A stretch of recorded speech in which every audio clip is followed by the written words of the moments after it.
in the world will not pull me from the past. Next, we have Loren. She is the owner of White Brick Salon. I previously mentioned she makes my hair look this good. And when I was moving to Milwaukee or like wanted to kind of find a new hairstylist, she's the first person that popped up for me on Instagram.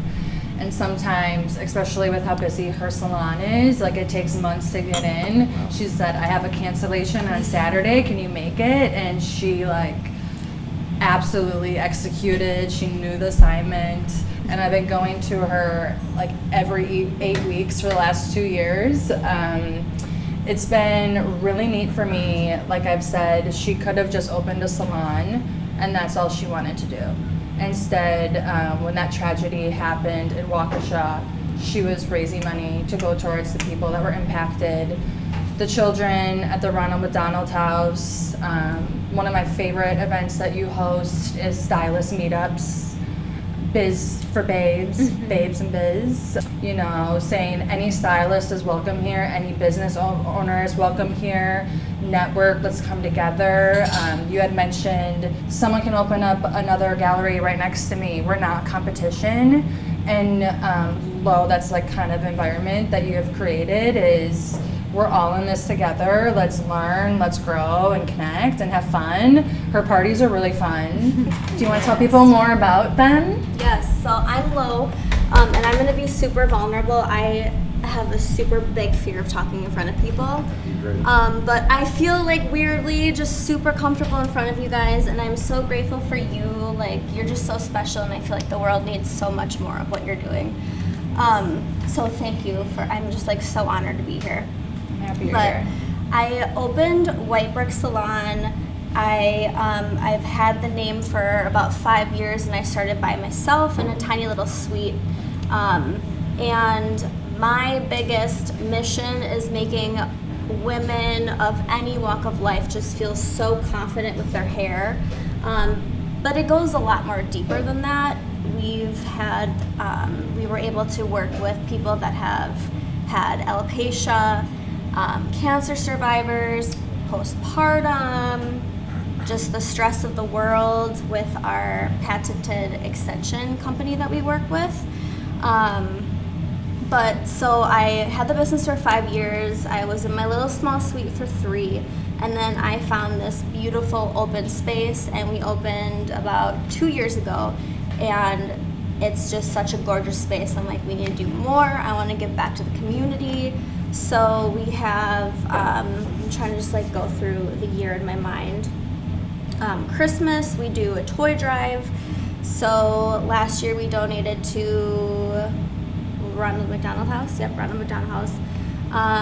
November 17th, we are doing last year we did a Babes in Business night, but there's so many other small business owners that are male related that I was like, this year we're gonna do Babes and Bros and Biz, and last year it was a hit. So we had any companies, small businesses, big businesses come, they set up a little table, they talk about themselves, the community can come, socialize, get to know everybody. And then one of my best friends works with special needs at Nicolay. They come every other Wednesday and just do life skills with the students. So we love having them there. And I love that you do that, because me going to a salon and seeing that there are students there with special needs getting experience and being treated just like the humans that they are, saying this is a space for you, makes me want to support your business even more. The fact that you provide education on other businesses in the community, that is the environment hopefully we're moving in, and we are creating, like when I mentioned Brandon's lifting up his friends, businesses are lifting up other businesses. Like, we're not in competition with each other. Everyone here has a different mission, so to speak, but we're all on that same page, that same frequency of saying like, let's make our community a better place. And I genuinely feel like you do that, and that's why you're here.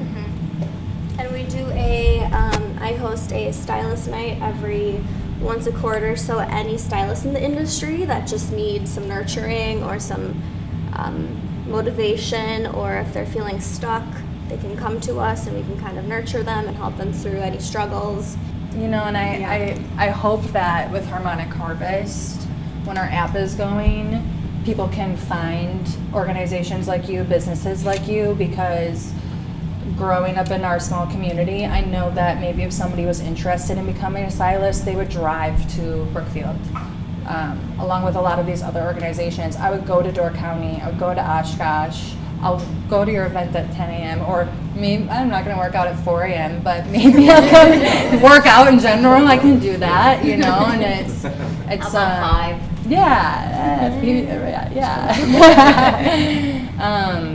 you know, because a stylist could be feeling like they need that support and they don't even know. So how do you like create awareness? So I would say social media, word of mouth. Our last event, I sent emails out to 20 different hair salons. There's different Facebook groups with just like the beauty industry that we kind of spread the word. Friends, family. Yeah, that's important too. Yeah, just kind of word of mouth. As Brandon said, that grassroots, like, you know, you guys all know when I'm going to launch, I'm calling every single contact on my phone. Does anybody have any questions for Loren? Well, one thing I just wanted to bring up, you know, the services you do, people don't often think about it, and you address this also, but it's like the mechanic doesn't get a lot of credit. They're not a nonprofit leader, they're not a politician, they're a mechanic. But because of his or her work, someone's getting to work on time and providing for the family. You're making people feel and look their best. People with alopecia, women with breast cancer. It's not something people think about. It's kind of what Dr. King says. If you, I'm paraphrasing, but you know, be the best street sweeper that the world has ever seen. Whatever job you have, bring the best to it, and that's certainly what you're doing, and that resonates with me. So and again, it just like for me, hair is my passion. I always tell people, like, the day I came out of my mother's womb, I'm like, I was cutting my Barbie's hair. Like, I'm so passionate about it, but it goes so much deeper to me because, yes, I can help people feel beautiful, but it's more of the self, just making them feel truly, like, just so beautiful inside out, and helping anybody that has a health issue that cannot grow their hair, or, again, like, within this last year, I think just because I post one story and then I have so many other women that are like really scared to sit in my chair and be like, I actually have cancer. And like, I'm so welcoming of any walk of life, and I am here to just like genuinely listen to you and like care for you and nurture you without any judgment about anything. And I want every single client in the community to know that that's how all of my stylists are. We are so welcoming and we will love you. And I just strive to create a salon where, because I've been to so many salons in my lifetime, I used to be a salon hopper. I'd walk in and I'd be like, I'm just like scared. Like, I'm so intimidated. No one's smiling at me, no one's saying hi, and our mission is just like, I want you to come in my salon and I never want you to leave. I want you to be like, can I sleep here? That's me. Yes. I bring my dog, I just make myself at home. We love the dogs. They you have help grow hair? We're working, well, yes. Okay. Let me know. Hey. Join me now. We do have a, Although I would say, if we have it, I'd leave it just the way it is. Yeah, You look I good. miss my hair. Sometimes. So going off of that really quick, just to touch on that, I am very interested in learning more about, because I just feel like since COVID, and I think a lot of other hairdressers can get with me on this, that hair loss is a very real thing. Post-COVID hair loss, stress, hair loss, hormones, whatever. There are a lot of new things being brought to the industry to help with that. So we have a line called Goldilocks that is a supplement that will put any other hair growth line to shame. If you do a little side-by-side on the ingredients, but they are coming out with I actually probably shouldn't be saying this, but they're coming out with a men's line next April. So it speeds up your hair growth, It helps create stronger hair faster, helps with shedding. But there are also new things coming into the industry. I hate using the word toppers because I just don't like how that sounds, but we call it the Crown Collection. So at the moment it is only for women, but it is this beautiful hair piece because extensions can only really do so much for somebody. It is now this hair piece that can sit on top of your hair for those that are finer or maybe losing hair, cannot grow hair on the top, and it is just stunning. So there's a lot more options, and I am very optimistic and interested in learning more about hair loss and finding any way that I can help anybody resolve that and just slow it down. Feel like or your best selves. yes. Andrea, Father's Day. And kind of aligned with what Neil had said about mechanics. I sometimes joke with bartenders because I was a counselor. I'm like, we kind of had the same job, right? Hairstylists are the same. Oh, for sure. Exactly. I was like, hair therapist. That's my Somebody background. invited me to an event at noon, and I said, I'm getting my hair done at 9. Maybe I can make it. Like, I'm in your chair for hours and hours, and you are giving your energy to what people are sitting in your chair talking to you about. And it could be somebody who has cancer, and then the next person comes and they could be going through divorce. And really, it's when we talk about mentoring and supporting people in our community, we can't minimize, our roles that we do on a daily basis. You're not just a CEO. You're not just some guy that works out or, a volunteer. Like, each and every one of us, even just by smiling at someone walking down the street, like, it makes an impact. And I think you do that every day. For sure. Well said. Right. Even I will say my hairstylist, she's become my friend. When I moved here, she's my husband, and I can walk, so I will always stay dedicated. She's become a friend, but every once in a while she'll come over, when she's done working. But she talks about, to what Jenna was saying about all of the clients and the stories, but she really has to decompress after, and you have clients with different views or, but it can be really a lot on what you're dealing with, because even though it's 1 or 3 hours for that person, it's 10 for you, and you're just like, oh God. Yeah. And as a business owner, like, it's Right. not just you and your clients, it's you're managing a ship.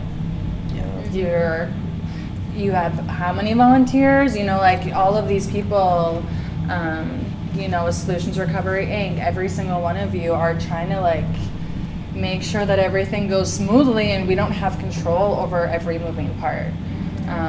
So for that alone, I think we need to give each other a lot more credit. After I'm gone, will my legacy live? Everything that I did, will they still hold it dear? Even after I'm gone, will my legacy live? Will they honor my name? How would they say that I live? Even after I'm gone, will my legacy live? Today we're at White Brick Salon with Loren. Hi. We heard a lot from our collaborative conversation about the social gatherings that she hosts.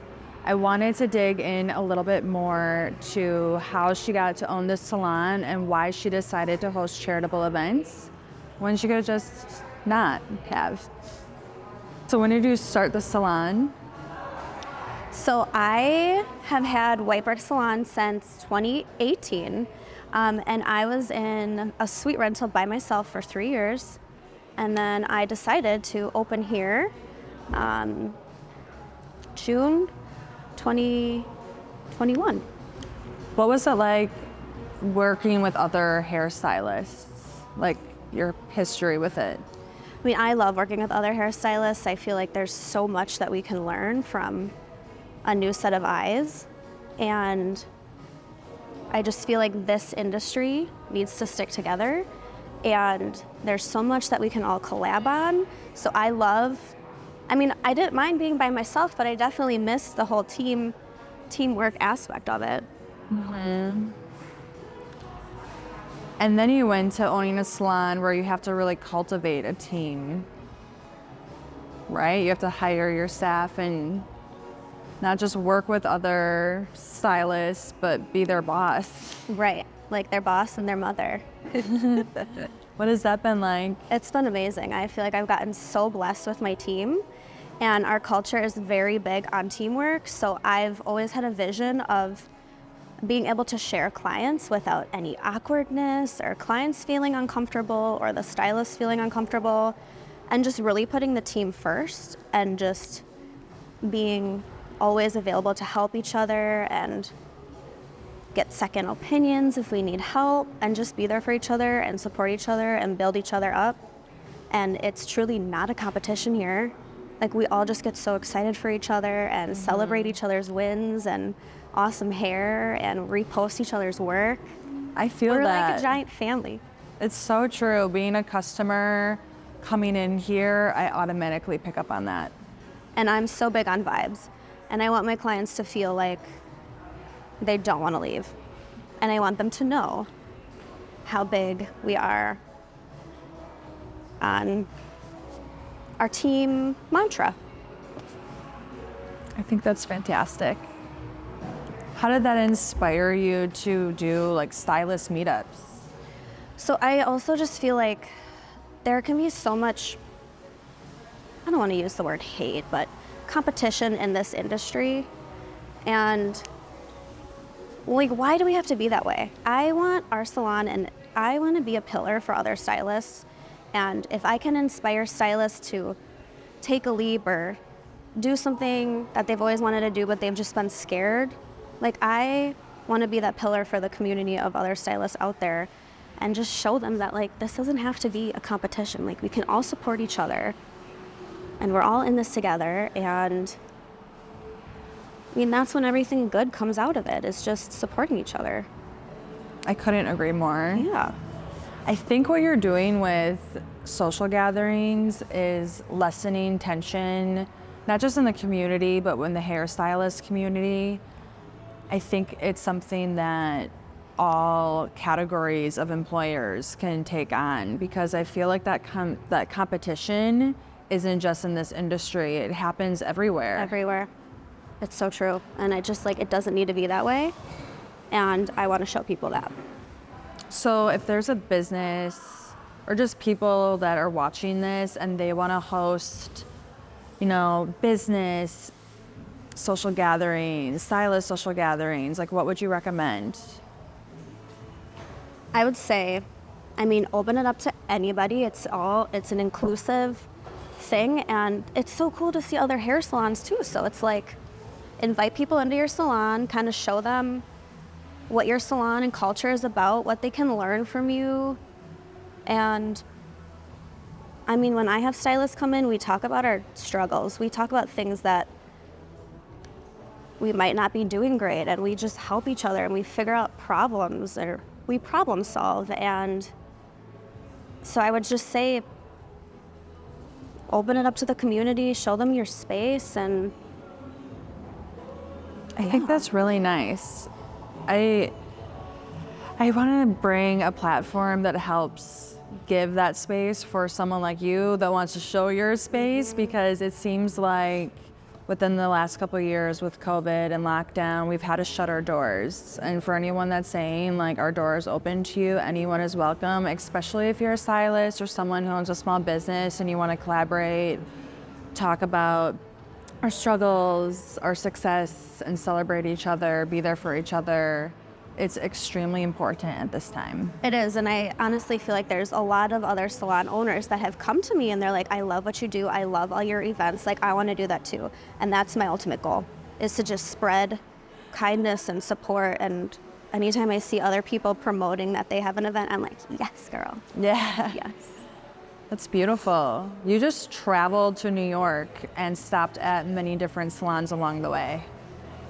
Do you want to tell us more about that? So I proposed this tour, and my goal is to highlight other salons and just go in there and see how they work and learn from them and highlight anything exciting going on, because I feel like that's what we need. The world needs more of that.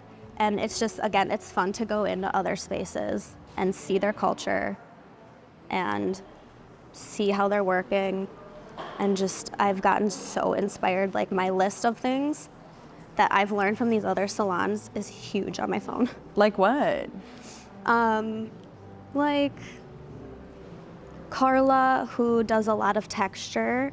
I mean, she has so many cool tools and this giant steamer on her shampoo bowl because it helps to like really get into your cuticle. So I'm like, okay, jot that down. Like I need to get one of those. And decor and different brands and even just different systems. Like, I open my salon with no systems, so it's always nice when people are open to sharing those with me because, again, I'm so sick of this is a competition. I'm like, this is a collaboration. Right. It's not a competition. And I just want to applaud you because you've been awarded one of the top awards that you can get doing what you do. And you could easily have just said, I'm one of the best, this is what we do, and not expand and try to learn more. Like, your curiosity to continue to flourish and help others and be humble to say, like, I had no idea and now I want to apply that. That's something I think we can all learn from. Yeah, it's almost just like you have to be, a lot of people don't like to be vulnerable, but I used to hate asking for help. And then I just got to a point where I'm like, why am I this way? Like, there's so many people out there that I can learn from and that can support me and are there to offer support to me. So I'm going to take full advantage of it now. And that's kind of where I'm at. Like, I never want to stop learning. I never want to stop learning from people. I love making those connections and giving back to the community, because without a community, would I have clients? Right. Right. And hearing you say that reminds me when I was counseling, a big thing that I would say with my clients was, you know, what you just said, it clearly makes you feel good to help other people. Yes. And when we don't ask people for help, we are depriving them from feeling that feeling. Yeah. You know, like, and being a strong person is asking for help. I used to tell myself, like, I'm a strong, independent woman and try to do everything on my own. And then one day I just had this realization. I think it's when my niece moved in with me overnight. I had to ask for help. I didn't have a choice. And it's just this awakening of life is so much easier when you let people help you. And it's more fun because you're not doing it on your own. You have people along for the ride, and it means a lot more. Mm-hmm.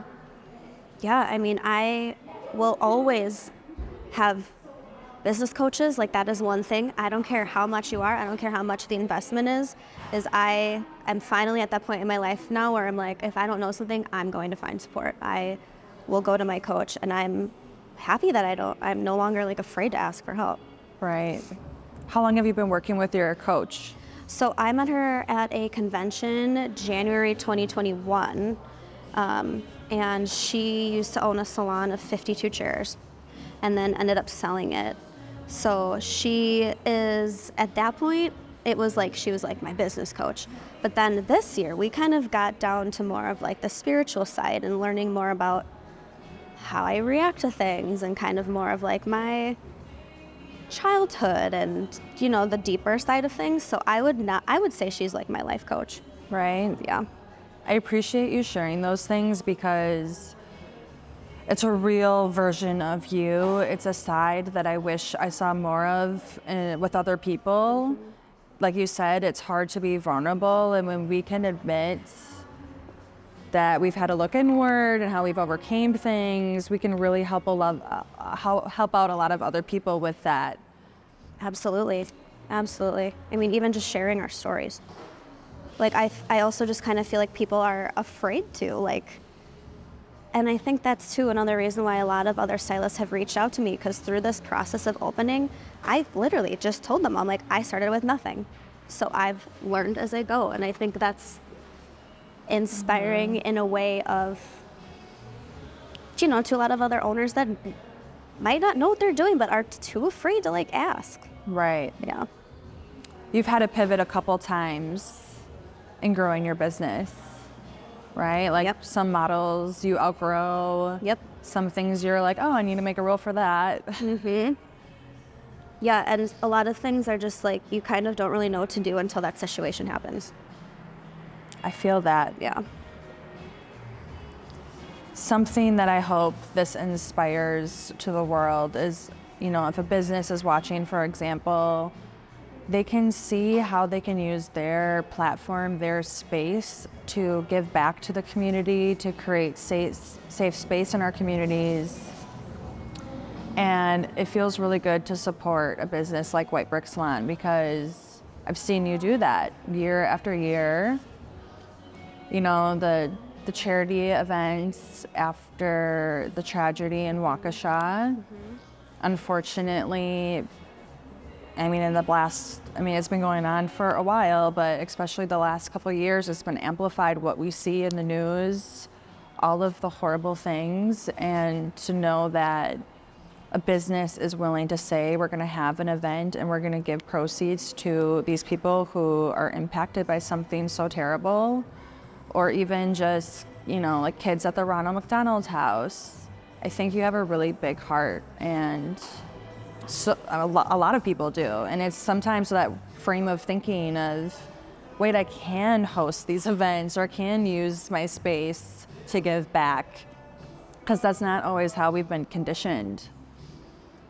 Absolutely. Yeah. And yeah, I just feel like my salon is my baby, so it's kind of like how I said before, I'm like, this is my home. And hair, for me, it goes so much deeper than just making people obviously look beautiful. But it just really goes down to helping people. And I just want to be able to help anybody where I can. You're such an angel. Thank you. I was talking with Neil at Big Brother, Big Sisters of Metro Milwaukee, and how he made that comment during the collaborative conversation about what you do and how we can't minimize it. It's kind of like the mechanic that fixes our brakes so that we can get to work in the morning. You see the CEO of a company getting all this praise, but really, how did he get to work? And what you do, time after time, one person gets up from the chair, another one sits down, and you're there for them. Yep, absolutely. You're there for your staff, you're there for the community. What do you do for you? A lot of yoga. A lot of meditating. Is that what you mean? Yeah. It's funny because when I ask people this question, they're almost taken back because we are talking a lot about what you do for others in the community. And at the end of the day, we have to take care of ourselves too. And honestly, though, for me, it's like the gratification from helping people is fulfilling enough. Truthfully. Yeah. I feel that too. But yeah, I go home to my puppies a lot, and they just make me feel so good. Do you feel like you're fulfilling your life purpose?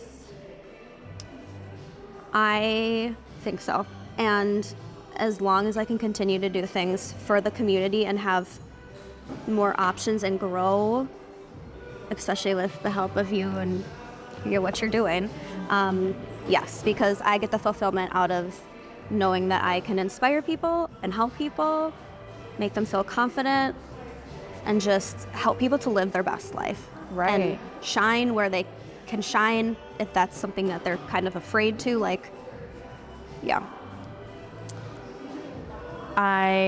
Last summer, and but the people watching don't know, maybe a couple of them, but I have tried to focus on doing what's best for me as well, because I'm the youngest of siblings that, we've experienced trauma, and I've seen them battle, their mental health, addictions, and it inspired me to go into the helping profession, and all I wanted to do was give. My niece moved in with me overnight when she was in 8th grade, and I was taking on all of these roles where I was on the board of Solutions Recovery, Inc. I was on the board for Breakwater formerly known as the Winnebago County Drug and Alcohol Coalition, and I was chair of the prevention pillar, and I was doing all of these projects and things. And I remember one time I was laying in bed writing 2 grants at one time and for volunteer work, and I just got to this point where I knew that I needed to focus more on myself and take care of me the way that I'm trying to take care of other people, and become the best version I can be because I give myself that time.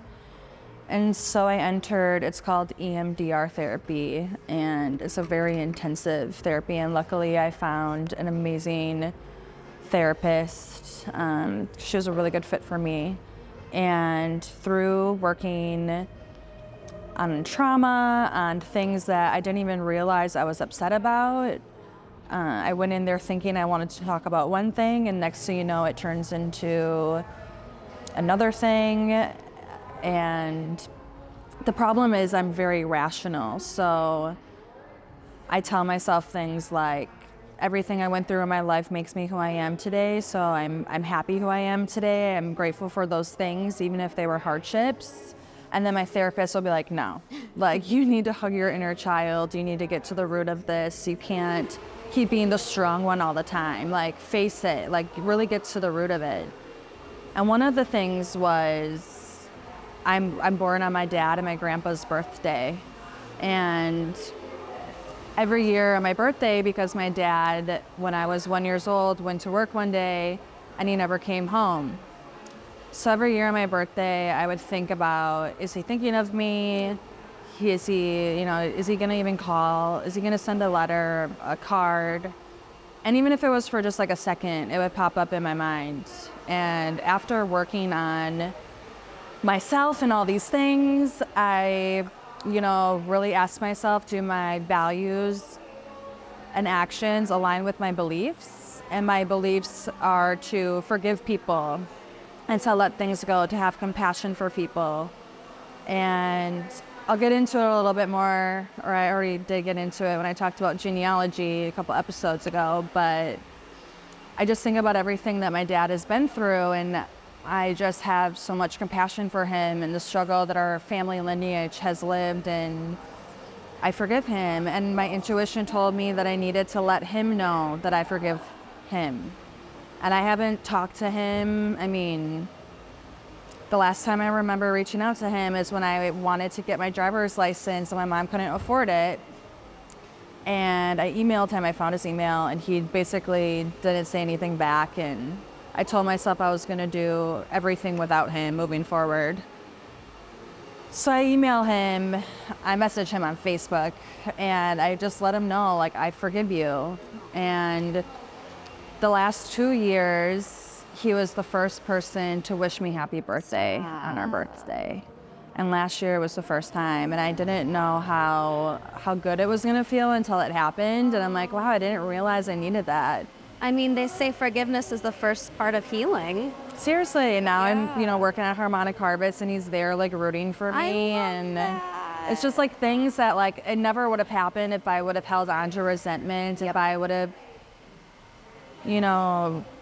not let it go and just say, like, I don't need to contact him. But really, I wanted him to be able to release that if he was holding on to any guilt or shame of what he did, and just let him know, like, let it go, like, let's move on, let's move forward. But really, like, what I'm trying to get to is I started paying attention to my physical body, and I think a lot of people can relate. Like, we just go to work and do what we need to do, and your back could be killing you. And the whole time you're at work, you're not thinking about the pain. I live with chronic migraines, and I told my therapist I was worried that because of physical abuse that happened to me, that it could be a brain injury. And I was worried about, my health. And if one day I saw the concussion, and I have a friend, Monte, who's played football, and we've talked about, brain injuries and the fear of maybe being in our 50s and one day something happening. So I ended up going to a neurologist.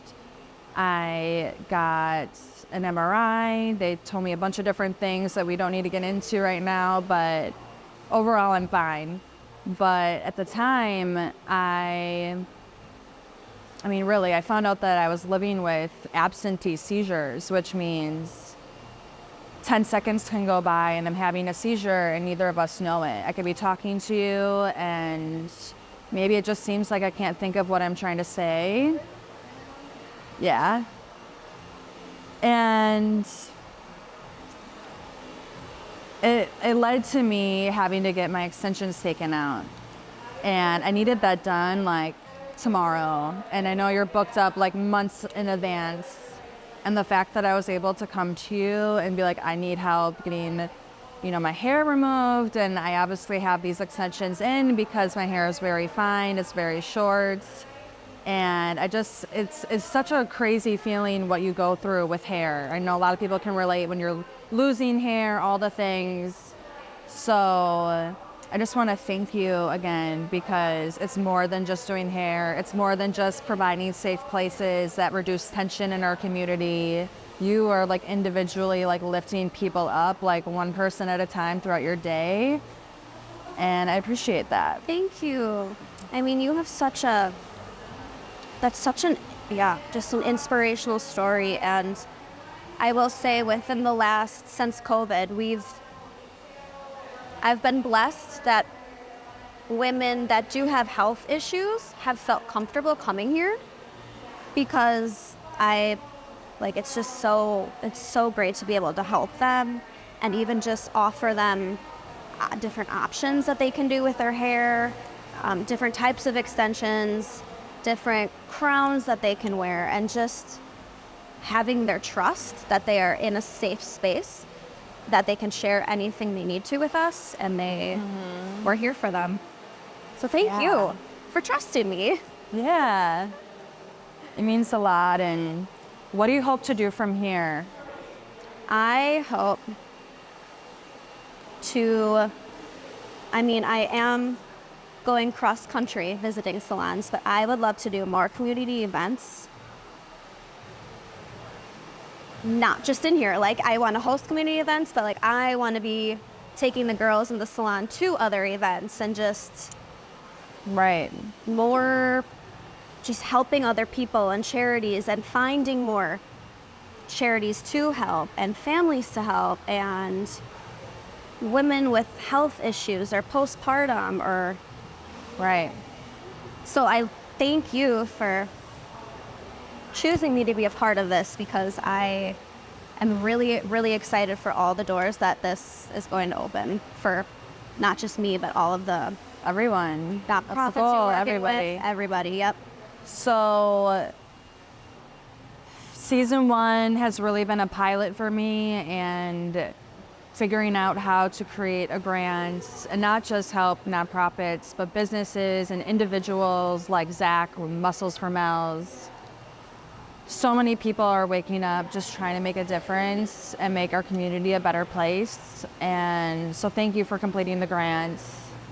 We are, Harmonic Harvest is awarding you $5,000. Thank you. You're welcome. I believe that you will use that money to achieve everything that you were hoping for when it comes to these social gatherings and bringing people together, providing those safe places, learn, grow, support, inspire, Do amazing all the things. So, to be continued. Cause I know that he's able, and that's how I'm living now. Some people ask me why I move. I guess Next we'll move on to Owen. He's kind of known as the social chair of Door County, Sister Bay. All right. I met him, I was there for Fall Fest, and we just instantly clicked, and immediately I knew he was an angel not because he lived in LA, but he came back and he saw that there was a need in his community, not just for, the members of his community, but the allies. And those are events that I've attended, and I've had a very good time, and I've gotten to get to know so many other people, and they're creative. They're just not like we were saying, you go and you drink. It's improv or a cabaret. So would you like to tell people more about what you do and what your organization is? Yes. So I was in LA for 17 years. I moved to Door County in 2020. And then I asked someone in 2021 if there was a Pride event up here, and they were like, no. And I'm like, well, I'm gonna throw one. And then I saw what it meant to the community, and I meant to not just the LGBTQ residents and the younger generation, but the allies as well.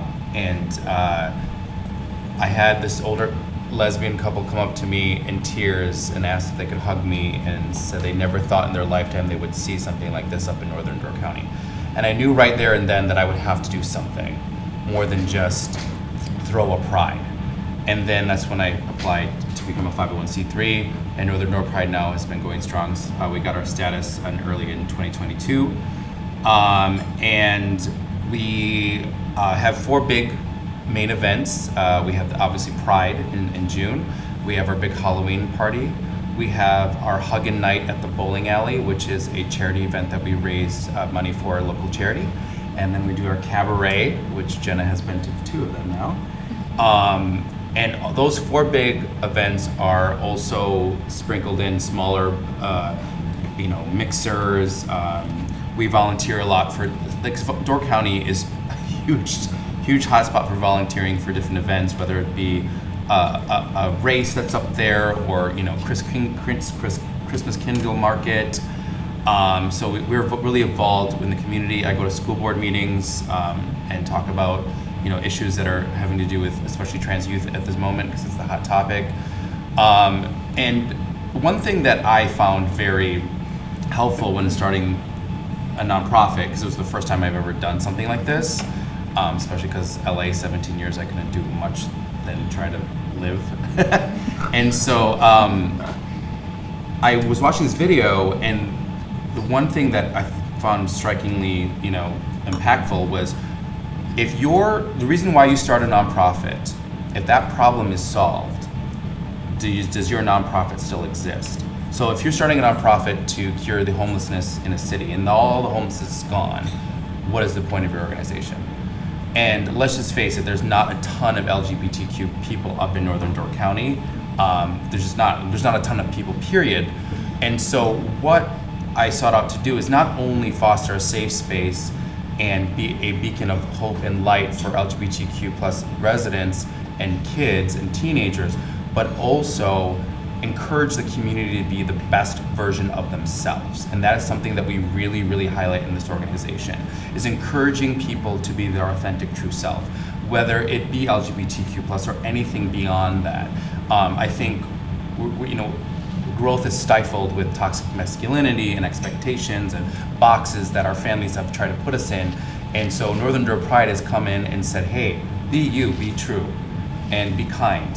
And so what we try to do is be a big influence on the community in that aspect, especially, like Jenna pointed out earlier about, how divided this country is, and how, how much people are on the internet fighting and saying nasty things and being very divisive. And Northern Door Pride has been sort of that beacon of hope for people to just be happy, be true, be themselves.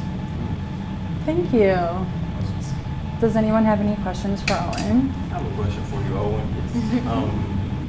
First off, welcome to Wisconsin. But you're not being from here originally. No, I am. You are. I'm from Janesville. Got you. And you. I might look younger than I actually am. I'm in my 40s, so some people are like, that doesn't make sense. 17 years in LA.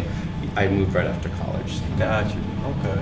And what would you say is the big difference from living out there for so long and then coming back home? The biggest difference between living in somewhere like Los Angeles and being back in the Midwest is sense of community, and the support. I mean, especially in Door County. I don't know if any of you have been up there before, but it is, for the most part, a very kind and supportive place. It's not just about the vacation, it's not just about the water, it's not just about the hikes or the nice restaurant you may go to. It's about being part of something.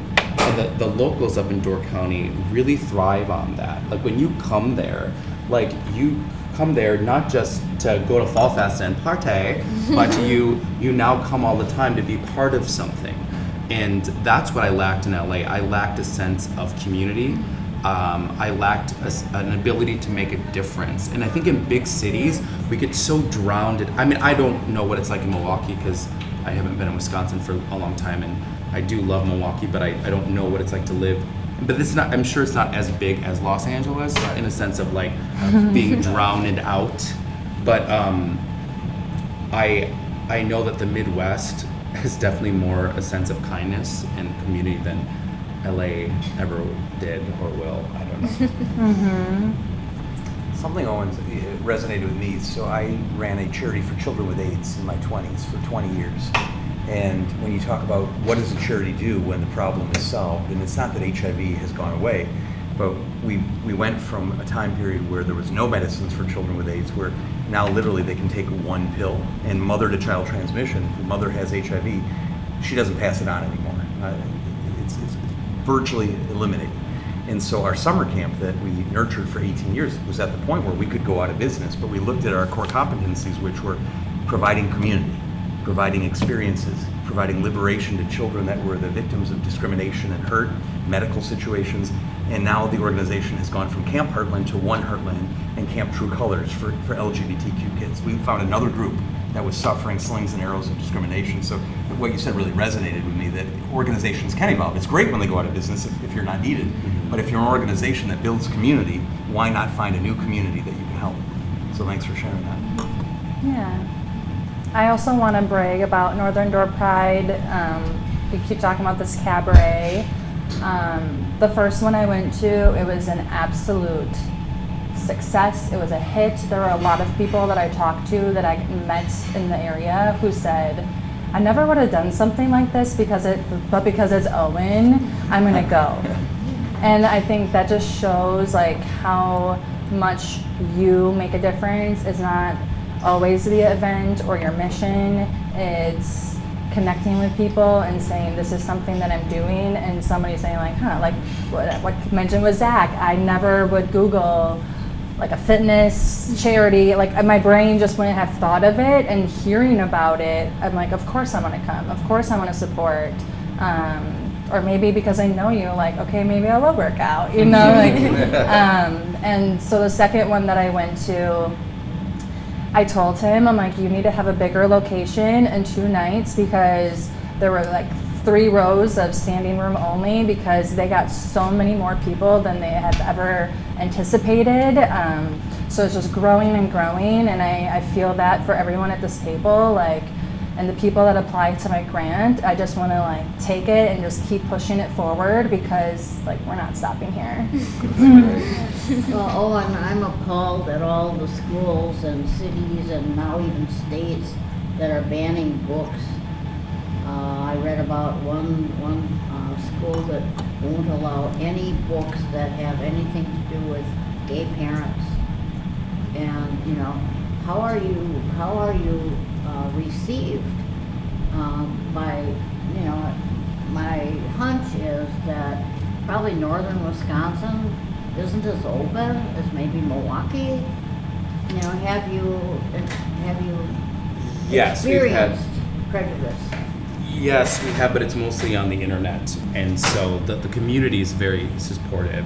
There is a contingency of people that are in the woods up north that, I mean, there was a hot second where I was afraid for my own safety, just because I'm like the #1 target for anyone who hates people up in Northern Door County, but you know, we have had such a flood of support from people that you would never think would be supporting this organization.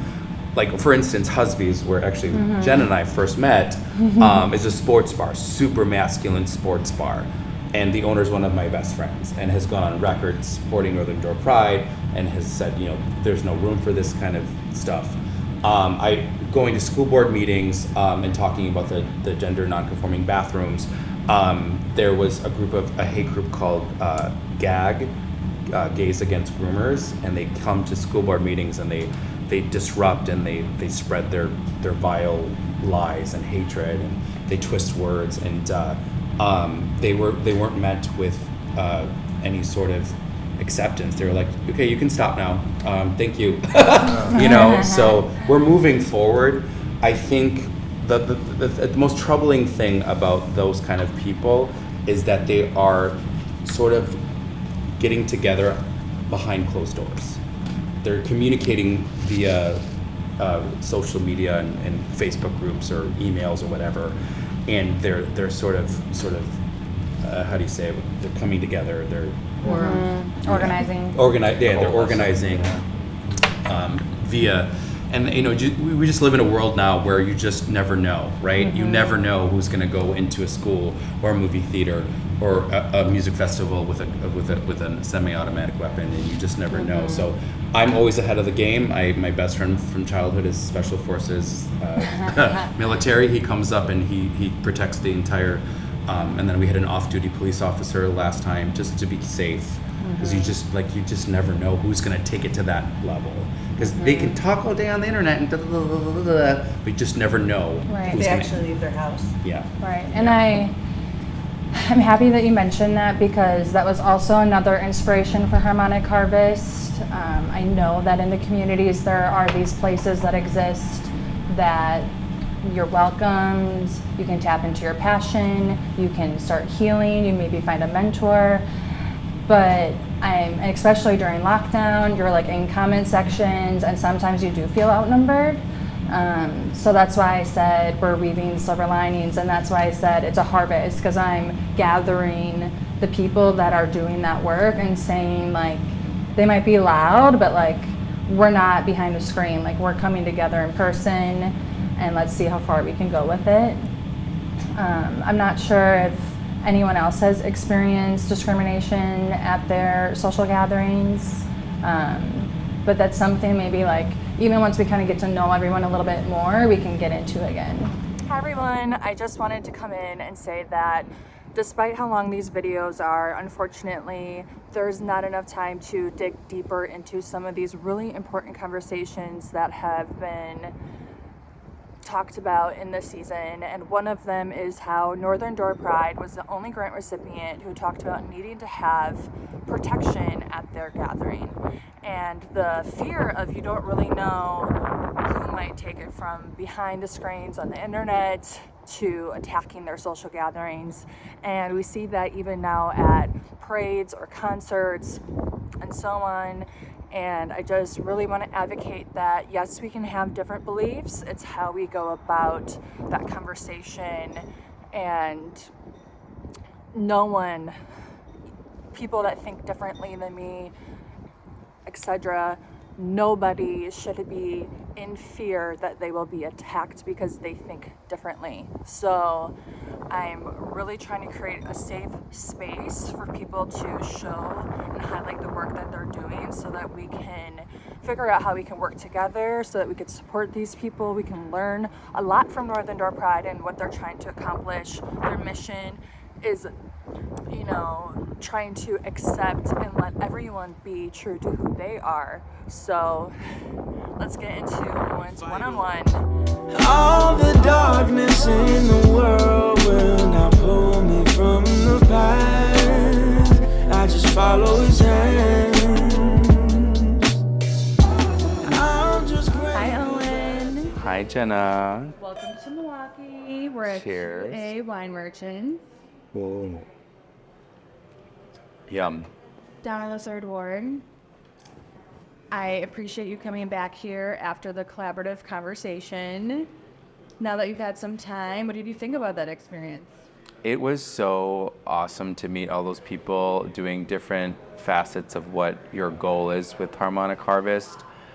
It was really interesting to hear everyone's different stories and how they impact the community, and how different everybody was, and different walks of life that everyone came in with. And I don't know, it was just really awesome, not only, hearing that, but getting to have personal conversations with them. It was really inspiring, actually. I think so too. I'm happy that you feel that way.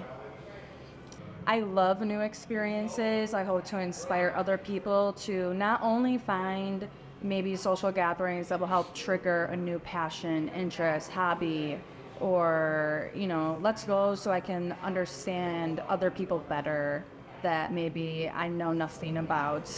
Northern Door Pride does a really great job of that because of your event, I've been able to go to a cabaret, which I've never done before. I will buy a hotel room. I'll go to a local restaurant like Trixie's. I'll go to Husby's, have a drink afterwards. I'll support the, Peninsula State Park. There's all these things that I'm doing in the community because of your one event that weekend. Now I'm staying up there 3 nights and I'm meeting people at these events that, I'm going to travel across the world and go on vacation with. And because of that, I just have to really thank you, because I'm hoping with Harmonic Harvest app, someone could be in Door County maybe for some other reason, and they could type in social gatherings near me, and they're going to find your improv night. They're going to see all these different things that you're doing. Because if they don't know about Northern Door Pride, or they're not specifically looking for improv, how do they find it? So I hope one day we're going to be doing that for you. Can you share a little bit more about, how you brought improv and because there's a really talented group of people in Door County. So Zephyr, her voice, so there's all these people. Well, the beauty of Door County is that it is a haven for artists, whether it be painters, sculptors, metalwork, and then you have artists, theater artists, you have beautiful singers, bands, folk singers. And so when I spent 17 years of my life in LA, and all of the experience that I took from LA, got to bring it to Door County. And one of my things was I did improv for many years. I did stand-up for 12 years. And I'm bringing that up in Door County as well with Northern Door Pride. And then, the cabaret is an experience of like people who normally wouldn't go see Broadway, a Broadway cabaret. And they're not really going to these shows that are like, at these theaters, but they'll go see their friends in a cabaret, and then they'll open up their mind about, that kind of music.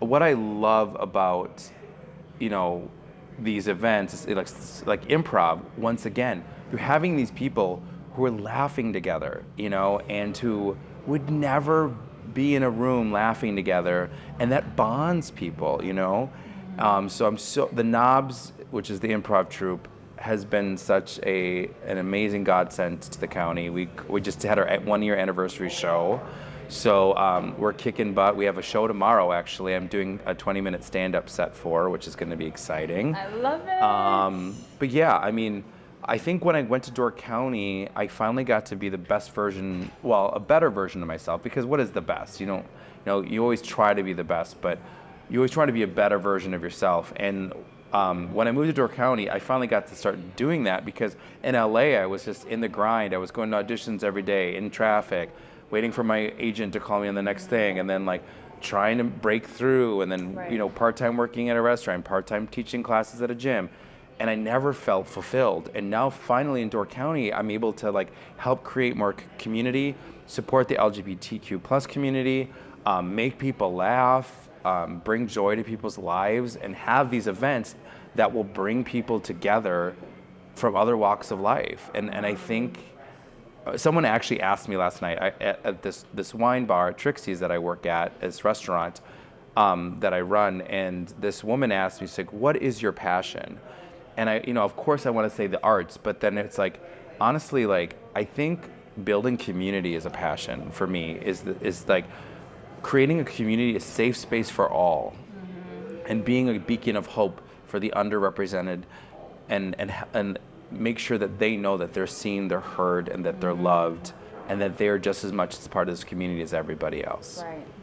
And when I meet somebody like you, it's so authentic and genuine. You build such a great rapport of trust, if that's how I say it.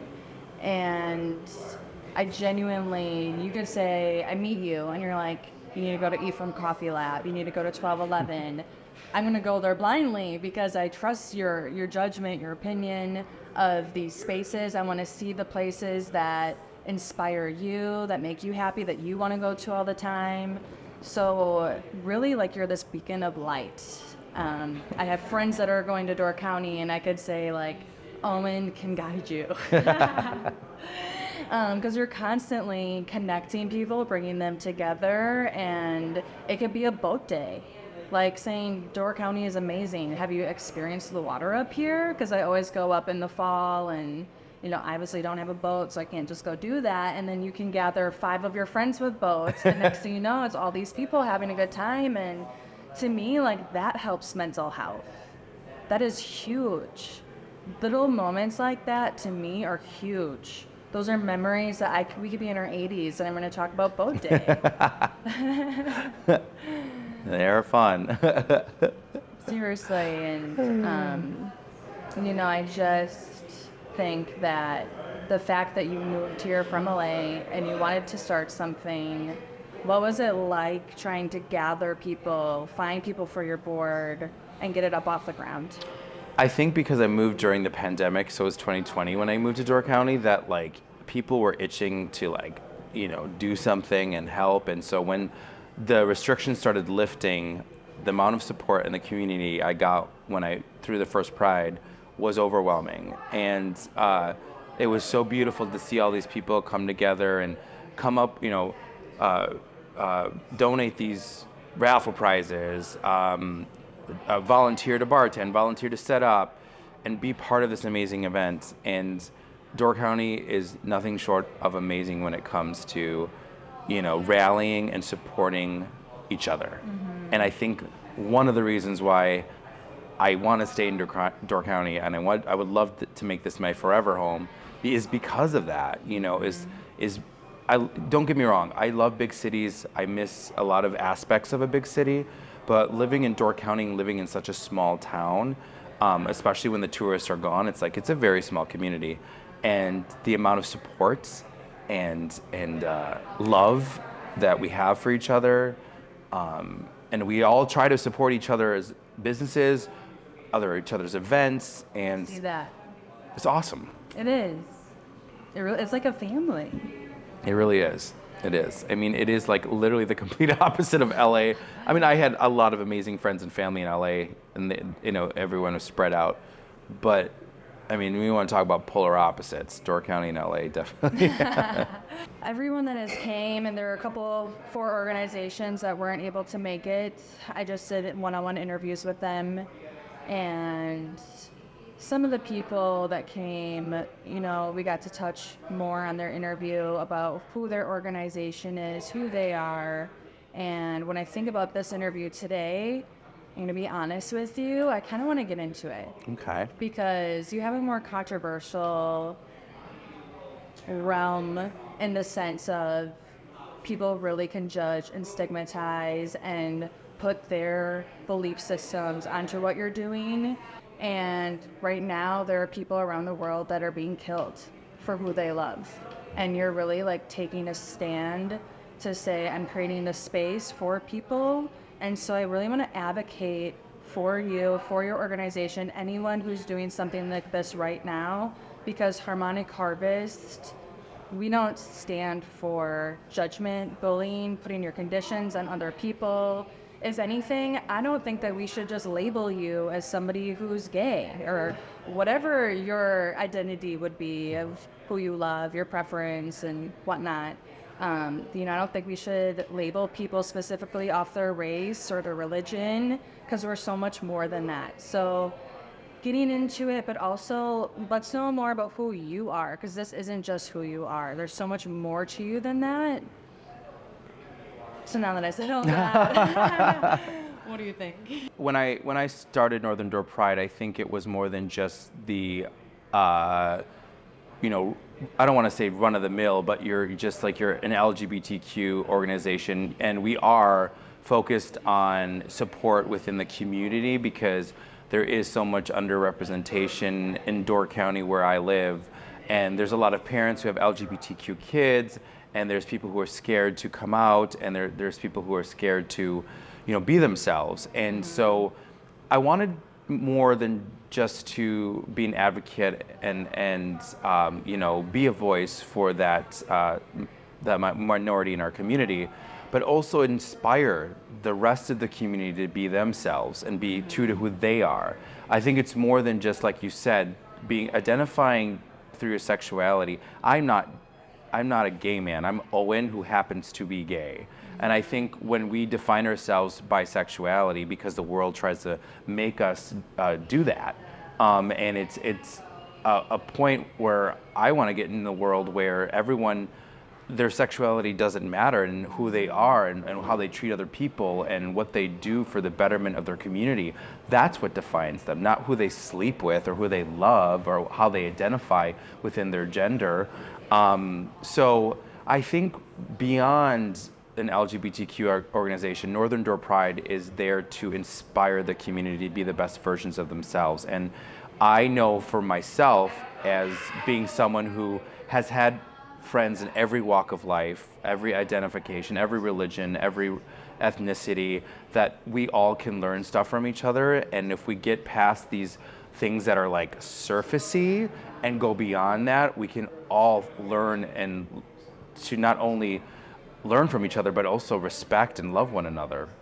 Well, I think we live in a world now where, you know, the youth are trying to find their identity in this world.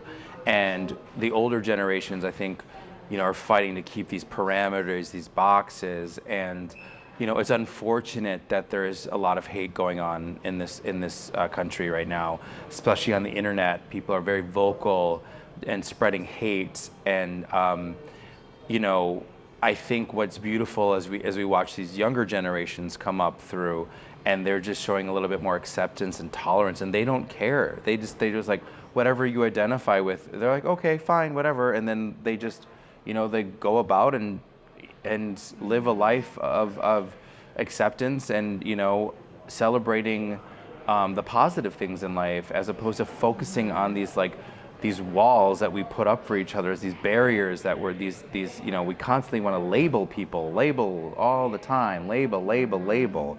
We're more than just our quote unquote label. And I can't wait to the day that we get to that point where, you know, the gender identity, sexual identity is going to be so secondary, not even like, you know, it's like, oh, you're gay? Okay. Right. All right, let's go to dinner. Exactly. And So- why did I need to know? Obviously, like, I want to know more about you and get to know people on deeper levels, but why do I have to know that information in order to accept you or to approve of you? And like, why does my approval matter so much of you? Like, you know, we keep pushing like our belief systems onto other people, and at the end of the day, it's like, why is that? Like, why are we trying to do that? It's just sad that, you know, a lot of people are still holding on to this, you know, a societal norm where we are identified by materialistic things, by, you know, what car we drive, what we wear, who we hang out with, where we came from, what country we came from, what our ethnicity is, what our sexual identity is. When the heart of it, you know, people, human beings, at the heart, we all go through a lot of the same things, but we constantly put ourselves at war because we want everyone to be like us or be the same, when that is just a bunch of hogwash, because this world wouldn't be as beautiful if we were all the same. I agree. You know, I think about what makes somebody human. And to me, that's their essence. It's not the material form, it's their spirit. And then when you see them in their material form, and we start to label, put on conditions, have unrealistic expectations, thinking, I would do that, so why aren't you doing that? That's where things really get complicated. And I'm trying to really create that space of, if you call yourself something that's affiliated with Harmonic Harvest, we don't do that. Like, just come as you are. Because if somebody were to talk about me from when I was in elementary school, middle school, high school, in my early 20s, you know, mid 20s, 6 months ago, 2 weeks ago, all of those people are going to have totally different perspectives of who I am, and none of them are going to be the complete version of who I am. It's who I showed you, it's what you saw at that moment. Maybe I've learned, I've grown, I've changed my mind, my opinion. There's things that people will never know about me, and they don't have to know those things. And the fact that we feel entitled to know those things and entitled to push like that force of you also need to believe the same thing as me, I agree with you. It takes away the beauty of the world. Like, if you look at our essence and think that maybe our spiritual form all looks the same in ways, right? What gives it that color? And that's our differences. It's my genealogy. It's, you know, all of these things that make me unique. And when you talk about pride and I think about the rainbow, we can only see so many colors in the world, right? Like, compared to animals and so on, we only see the rainbow. We're kind of walking blind. Like, there's a lot we can't see. And for us to try to define it just by what we know, the small percentage of that is mind-blowing. The world is a complicated place, and you know, I always say you got one life to live and to make it count. And I say this to a lot of my students I've had in my classes, and the beauty of that mantra, living that mantra, is you got one life to live, is you don't live in that judgment zone where we constantly are judging other humans and looking at someone and saying, oh, look at what they're wearing, or can you believe what they did, instead of just having a human to human like conversation, you know. But that's kind of where, you know, we strive at Northern Door Pride, is to constantly give people the space to do that. One thing that I love about a lot of our events is that we have had people who would never have hung out before. It's true. And then they're in the same room and they're talking and they're laughing, and then they're like, oh my gosh, I never thought you were that awesome. I never thought we could hang out and have this great time, just because of these parameters and boxes that we've put up. And now they're in this space, whether it be the Holiday Ultimate Game Night or the Halloween event or the Pride event or the cabaret, where we're like bringing these people together and they're having these conversations, and it is so beautiful to see, because that's how you grow as a human. If you stick around the same people all the time and you live in the past and you constantly just year after year do the same thing and not grow as a human and not have those conversations, you're not really living life. Mm-hmm. You know? I completely agree. And so let's know a little bit more about you. You mentioned that you moved and all of those things, but like, you teach workout classes. You could like really... Well, I mean, I came out really early in life, and so I learned how to defend myself, because this is pre-internet, so bullying was in your face, and like, we didn't fight on the internet, we fought in real life. And so I'm old school. And I'm from Janesville, which is a pretty scrappy town. So I learned how to fight when I was really young, just to defend myself. And so I'm one of those people that when I want to learn something, I learn it. Like, if I want to learn martial arts, I'll learn martial arts. If I want to learn, a certain sport, or if I taught myself how to edit. I'm a filmmaker. I did improv for years. I got into stand up, and everything I do, I kind of put all my heart into. So I think also in LA, when I was acting, like, if you say you can do something, you better be able to do it. Mm-hmm. So like, if I have a special skill on my resume, like I learned it. And so I love constantly growing. Like right now I'm getting my personal training certification. I'm writing a musical. And so Congratulations. Thank you. What's the musical about? It's basically about like childhood trauma breaking the cycle, family bonds. It's as if Shameless was a musical. That's what I kind of say. If like Shameless was a musical, this is kind of what it would be like. But more positive, upbeat. But then there's some some dark turns in it. I've been working with Northern Sky Theater in their writing program, the Nova writing program, that LaCrissa Granberry has been amazingly leading in the last year. It's another passion of mine is musical theater. It's always been a huge passion of mine. So yeah, this is a kind of loosely based off my family. I'm the oldest of 8 kids. My mom had me at 16, or she was 16 when I was born. I have five adopted siblings. Alcoholism in my family, very disjointed family, but super loyal. I'm the oldest, so it's kind of like, if in Shameless, I'd be Fiona, if you ever watched the show. Right. Ironically, I did 3 episodes of Shameless. That's my little brag. No, I'm just kidding. But no, I can't say that. I was lucky in LA to do the work that I did and got to work with actors that I did. A lot of people are like, "How could you leave LA? You were still working," and I'm like, because sometimes in life, it's not just about your career.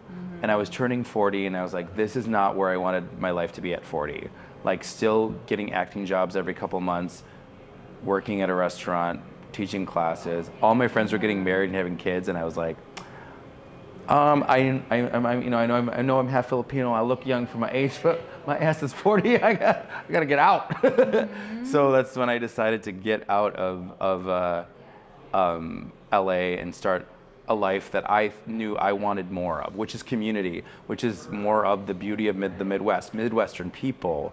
I've lived a life. I mean, sometimes I'm like, people will hear my story about how I grew up and, just my whole family dynamic, and they're like, how did you turn out the way you did? Right. They're like, I don't know.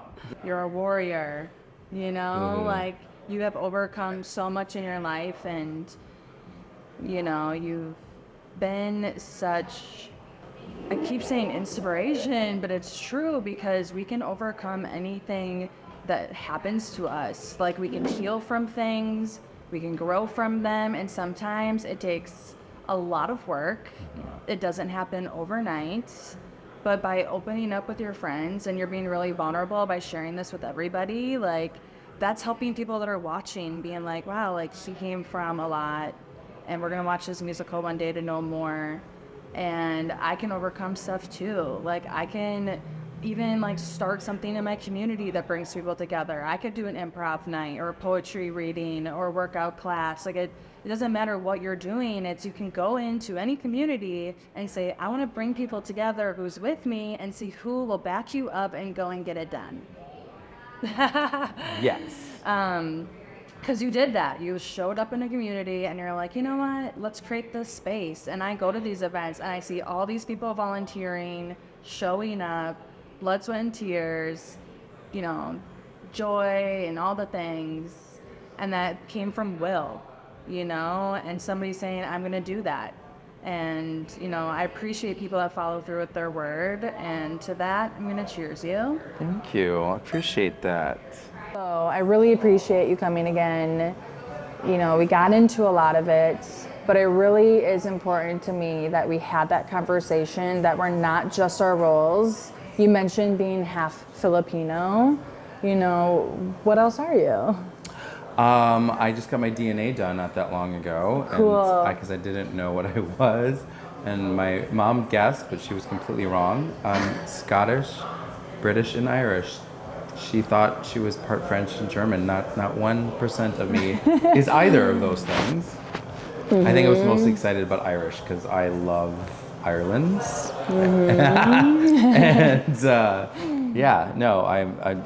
It was nice to find out what the ethnic background of, who you are. Yeah. Right. I love it.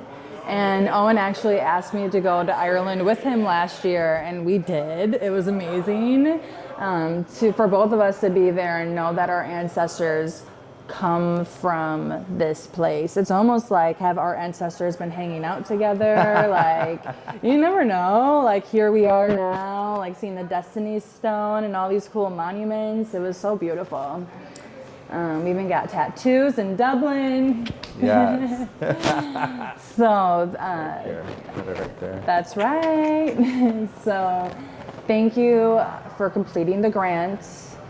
Season 1, I'm able to look at the people that have been such a variety of different ways of an example of how we can get together, how we can create that space. I knew I wanted Northern Door Pride to be a part of that. I'm excited to see what your organization continues to do, all of the people that help make it possible. So we are awarding you with $10,000. Wow. Thank you. I'm so there. That's exciting. We really want to get a mentorship program or a support group together, and that will help with finding a licensed therapist. And we're working on a panel right now to bring to the community. So that's exciting. And our scholarship, we have a scholarship as well with that. Thank you. Wow, thank you. Right. Harmonic Harvest is all about supporting the entities that are trying to make a difference in our community by bringing people together, no matter who they are, and saying, this is a space for you, showing each other respect, compassion, looking at their spirit and saying, let's grow together, let's learn together. And on that note, we'll have a final cheer. Oh, the final cheer. Thank you. Thank you. More to come from Northern Door Pride. Will my legacy live even after I'm gone? They say family is your everything. Saved you a seat at the table, now cousin, what you bring? I mean, we can break bread, but legacy's what you leave. I've been sowing seeds, Granny says it grows if you plant it. Now baby, where's your trees? Let's not beat around the bush, I'd rather tell you what I mean. See, this is bigger than you, think the whole system. What's your credit score if it's based on